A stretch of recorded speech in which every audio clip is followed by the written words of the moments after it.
எந்த தெய்வத்தையும் கும்பிடுறதுக்கு முன்னாடி நம்ம குல தெய்வத்தையே முதல்ல கும்பிடணும். அப்போதான் வாழ்க்கைக்கு நல்ல குணமும் விருத்தியும் வரும். அமாவாசை பௌர்ணமி நாளில் கண்டிப்பா பூஜை செய்யணும். ஒவ்வொரு வெள்ளிக்கிழமை மாலையில் வீட்டில் விளக்கு ஏற்றுங்க. ஞாயிற்றுக்கிழமை நாட்களில் படையல் போட்டு வீட்டிலேயே வழிபட்டா ரொம்ப நல்லது. உங்க குல தெய்வம் மதுரை வீரனா இருந்தா நீங்க தெரிஞ்சுக்க வேண்டிய விஷயங்கள்.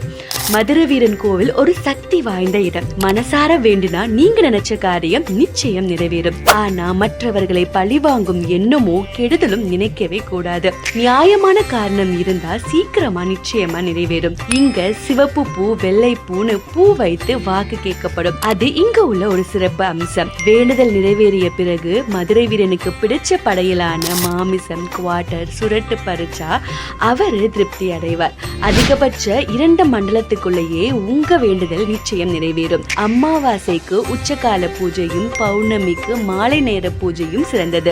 நம்ம காவல் தெய்வம் நம்மை காப்பாற்றி துஷ்ட சக்திகளை விரட்டி நமக்கு கெடுதல் நினைப்பவர்களுக்கு தக்க சன்மானம் கொடுக்கும். அதனால குலதெய்வத்தை கும்பிடுறது ரொம்ப முக்கியம்.